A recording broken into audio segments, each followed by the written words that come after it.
I told you I built this entire farm with the help of tens of thousands of dollars in federal grants, money you don't have to pay back. I also secured tens of thousands of dollars in interest-free loans with up to 21 months to pay back with no interest.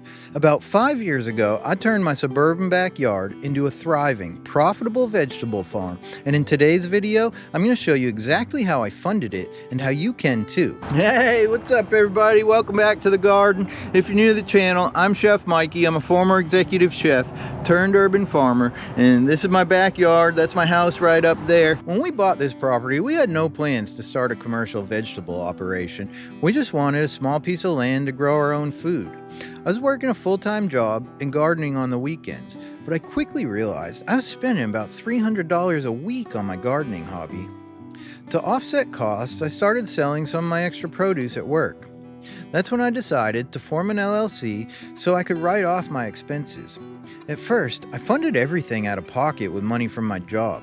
I'd sell extra veggies to coworkers and reinvest every dollar I made back into the garden. I even went as far as making posts on Facebook for produce for sale, stating that all money will go towards my greenhouse funds. This made it more fun for my friends to purchase from me because they knew what the money was going towards, and they could watch it all evolve as I posted updates, and they could see the greenhouses being built on social media. I built my first 3 greenhouses using 0% interest credit cards with 12 to 21 months to pay them off. These cards even gave statement credits, like $900 if you spend $3,000 in the first 90 days, which essentially gave me a $900 discount on my greenhouses.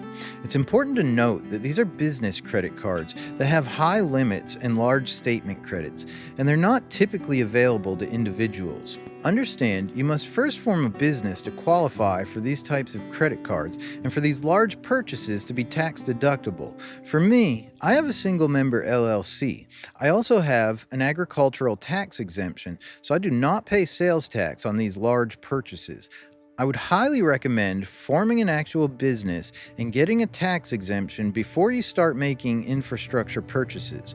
Otherwise, you're just giving away free money to the government for no good reason. It should also be noted that I had the cash on hand to pay for these purchases, with a solid plan on how I was going to pay back the debt before I accrued any interest. Typically, one shoulder season crop can pay the entire balance of one of these high tunnels that I bought. But if anything were to go wrong, you need to have a way to get yourself out of debt.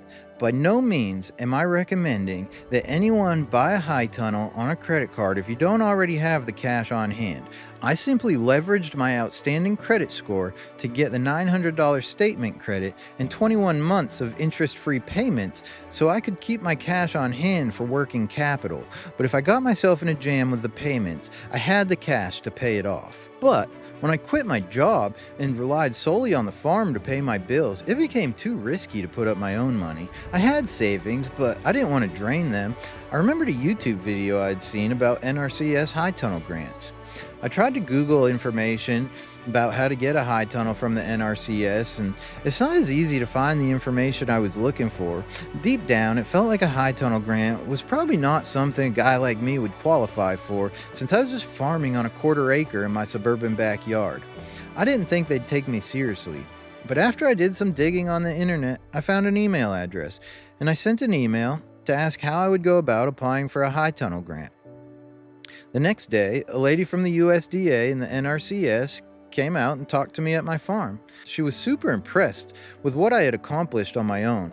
She also helped me apply for an irrigation grant, low tunnel grant, and a grant to install water lines from the main line directly into the garden for more efficient irrigation hookups. But it's not as simple as just filling out an online form and getting a check. The USDA has lots of paperwork and the processes can take time. After the lady left that day, it took about a year before I ever heard from her again. I just kind of wrote it off, and I ended up purchasing my next high tunnel out of pocket.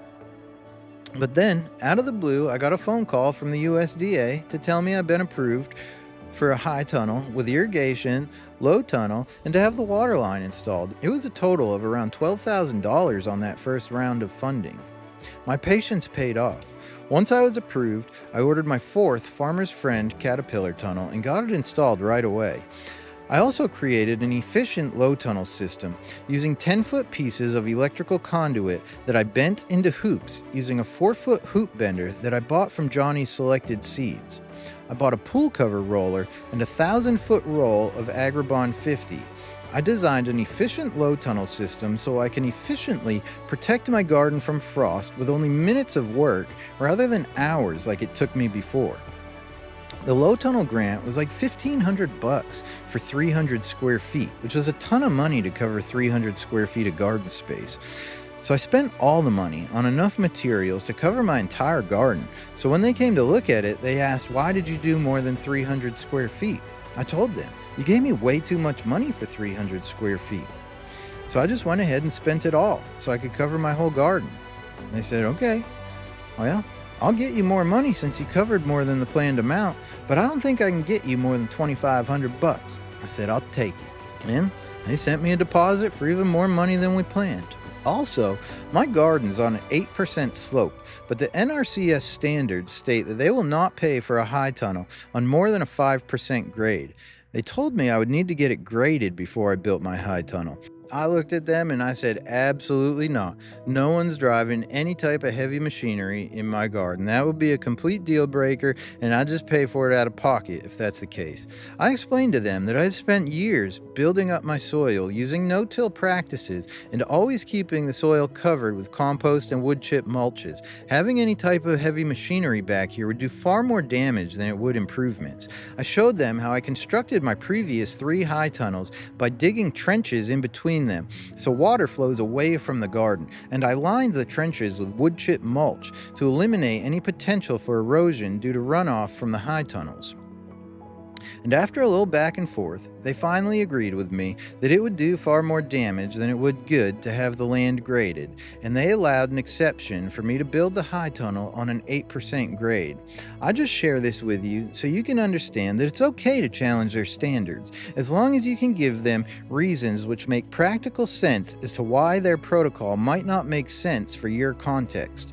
What I've learned is everything is a case-by-case situation, and exceptions can be made. But it's important to know that grants like this aren't a free handout. They're funding programs. You'll need to purchase the equipment, build the infrastructure yourself, and once you've completed the project, the NRCS will reimburse you a set amount per square foot. For example, when I was approved for a high tunnel grant, they didn't just hand me a greenhouse. I had to pay for it up front and build it myself, but they reimbursed me for the entire cost after I finished building it. They typically pay by the square foot. For example, it doesn't matter if you spend $1,000 on your high tunnel or $100,000 on your high tunnel. They will just pay you around $3 to $5 per square foot. So it might not always cover the entire cost, but it'll at least cover some of the cost depending on what size and additional features you might have, like automated roll-up sides or heaters. I went the low-tech route and bought Farmer's Friend Caterpillar tunnels. It not only covered the entire cost, but even a little extra. I think I made like $100 for building mine after it was all said and done. They also paid for the irrigation in the high tunnel. They don't ever seem to care about how much money I spend or don't spend. They just pay out the same amount either way. It's either by the linear foot for water infrastructure or by the square foot for everything else. One thing to keep in mind is the USDA doesn't make the process as easy as possible because they want to make sure that you're serious about fulfilling your commitment. Otherwise, there would be lots of people applying to get free high tunnel grants. They're not actually capable of following through with the obligation. Once you've completed the project and met their standards, the reimbursement comes through, and it's a huge boost for your farm's bottom line and gives you the resources to expand more quickly than if you were funding everything on your own.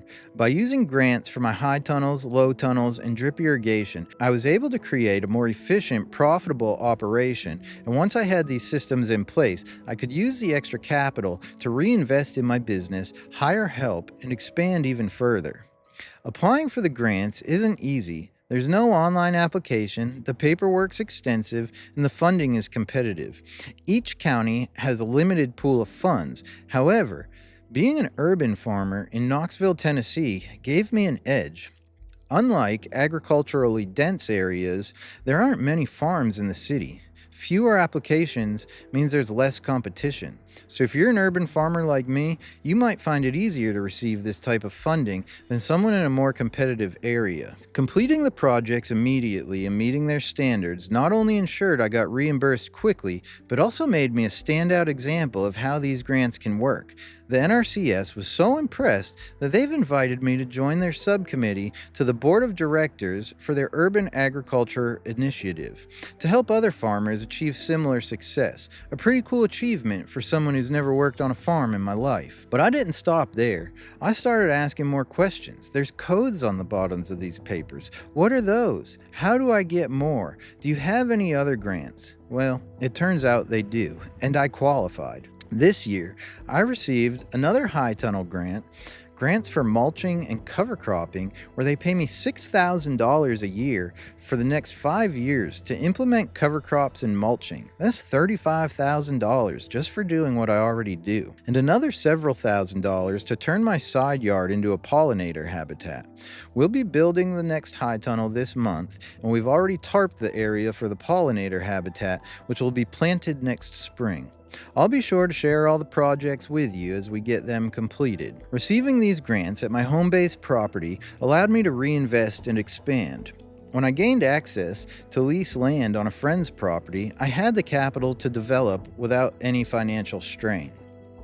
I've now applied for the same grants on the leased property, and given my track record and connections within the USDA and the NRCS, I'm optimistic about getting approved. These grants will help take my farming operation to the next level. So, you might be wondering, how can you get these grants for your farm or garden? Well, the first things first. There's no easy online form. The process can be a bit intimidating because there's lots of paperwork involved, but don't let that scare you off. The first step is walk right into the local USDA or NRCS office.